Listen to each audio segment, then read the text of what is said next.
Ah, the Nintendo GameCube. Such an underrated and underappreciated console you are. It's hit 11 years now since launch, and my goodness do I feel old. I still remember the day I got the thing. Back when it was just about a gamer and their console.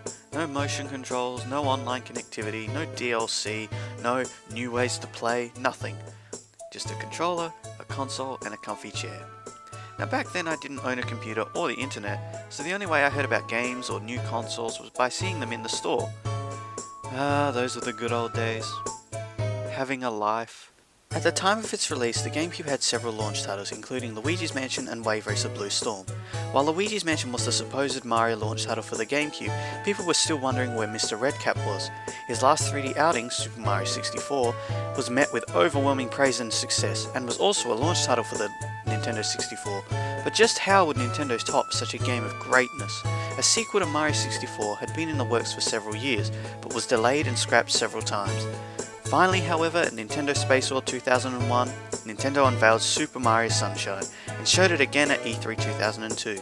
The game showed Mario doing his usual acrobatics, platforming and Italianness that people loved. However, an added feature known back then as a simple water pump was also showcased. Now for Mario this was a big step. Adding a gimmick to a game can often change how it is perceived, and often if the game isn't built to match the gimmick, then it doesn't end very well. Like a certain blue hedgehog that needs not be named. Anyways, I'm delving too much into history and development here. I might as well change this to a GameCube history lesson. Anyways. Super Mario Sunshine was the first game I ever played on the GameCube. In fact, it came bundled with my console, and at the time I had nothing else to play, so naturally I played it. The story of Mario Sunshine is possibly the most expansive one of the series. Mario, Princess Peach, and the just now introduced Toadsworth are taking a vacation to the tropical Isle Delfina. Whoa. Hold on a second. Peach isn't kidnapped at the start of the game? Well, that's something new. Upon viewing the welcoming video, Peach notices a strange shadow figure that looks like Mario. She is skeptical at first, but as Mario and Toadsworth are too busy dreaming about seafood and whatever Toadsworth is dreaming about, they clearly aren't listening, and so she ignores it. Upon arrival, a very rough one at that, my goodness, they almost died. Imagine that. Dying on your vacation. Mario has love hearts in his eyes. The gang notices a strange paint-like goop covering the airstrip, and are stumped as to what to do. Mario naturally goes exploring for help, when he comes across Flood. Registering his data, Flood accompanies Mario to help. However, upon cleaning the ink off the airstrip, Mario is arrested and persecuted for polluting Isle Delfina. Now, either the judge is just stupid, or the whole of Isle Delfina are just racist against Italians, because clearly Mario just arrived. Anywho, in jail, Flood explains that due to the graffiti, the shine sprites, the source of the island's sunlight, have fled, and unless the island is kept clean and the pollution is cleared, they will not return. Mario is released the next day, and upon cleaning some more goop in the centre town, Blue Mario here appears and kidnaps Princess Peach. Well, there goes my props to Nintendo for not having a rehashed story. She is rescued almost immediately. However, after a while, Shadow Mario kidnaps Peach again and takes her to Peanut Park. Upon arrival, he summons a mechanical Bowser and battles Mario, and upon defeat, reveals his true identity. He is actually Bowser Jr., Bowser's son. And golly gee, what a surprise, it was a Bowser takes Peach scenario. Anywho, he escapes with Peach to his lair, and thus you're back to old basics. Okay, that's enough of the story. I've kind of skimmed on it a bit and there's some details missing, but you get the gist. Let's get into gameplay. Sunshine plays just like Mario 64. You can run, jump and wall kick just as before. However, now there is an added feature, Flood. Flood is your main method of attacking. Squirting water, he attacks enemies, allowing you to have a bit more variety when choosing how to dispatch them. Flood can also change his nozzles. Your main starting nozzle is your hover, allowing you to correct mistimed jumps or make challenging platforming sections a lot more easier for yourself. And let me tell you now, you will be using this a lot. The turbo nozzle allows Mario to run at a fast pace, useful for certain challenges and getting around the place, but don't use it on jumps. Trust me. The last is the rocket nozzle. This nozzle allows Mario to literally rocket into the air, allowing you to reach high platforms or shine sprites you may have not been able to reach before.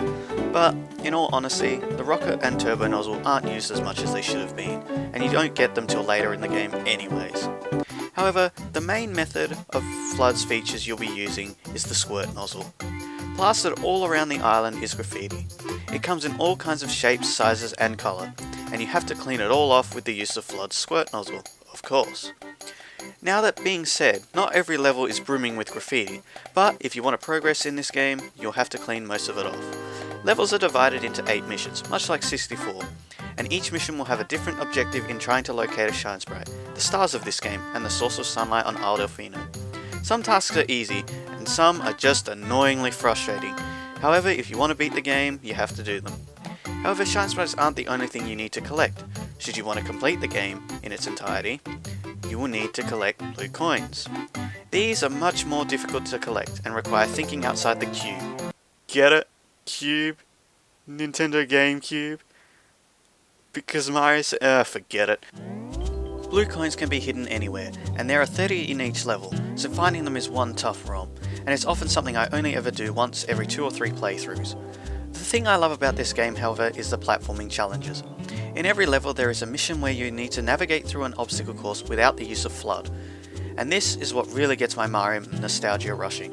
As difficult as some of these are, they are the most enjoyable experiences for me of the game.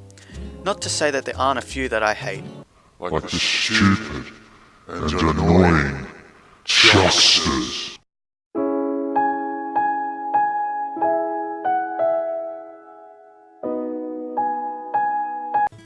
Graphically speaking, however, this game is gorgeous for its time.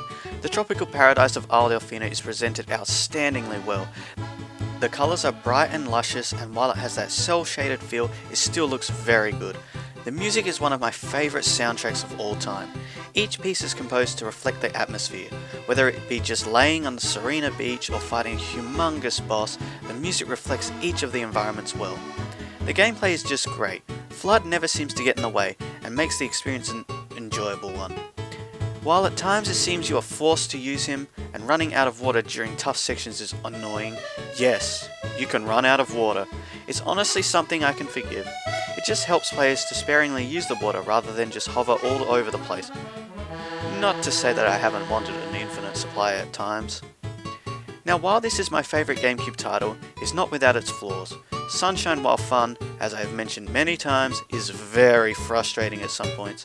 Some of the shines are just an annoyance to get, but the game forces you to do them because unless you beat Shadow Mario in every level, you cannot unlock the final world.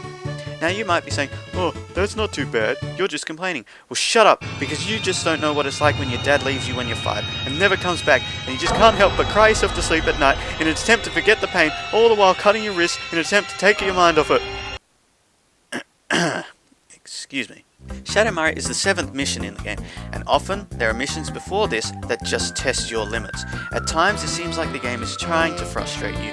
Don't get me started on the mud boats in the final level, because this video will go on for too long. The other complaint is the blue coins. Now most Mario games I can go back and again complete 100%, no problem. But Sunshine is a whole different story. Overall, there are 240 blue coins in this game, and for every 10 you get a shine sprite from the Tanuki vendor in Delfino Plaza, and collecting them is just a huge and mighty pain. Some are in plain sight, simple to collect, which is fine, but some require you to search all over the level, or spray certain graffiti markings, and unless you have a guide of some sort, I promise you will not find them all on your first playthrough. They're hidden in passages, puzzles, and even just hidden out of view.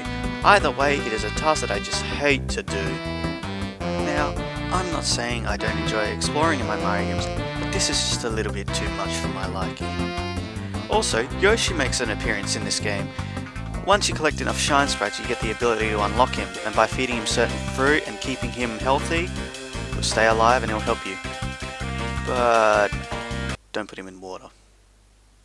He can't swim. However, despite this, Sunshine will always be my favourite GameCube title. I recommend picking it up on eBay, or wherever you can get a copy. It is an enjoyable experience that, while at times can be frustrating, and the blue coin collecting is obnoxious, it is one of the highlights of Mario's career.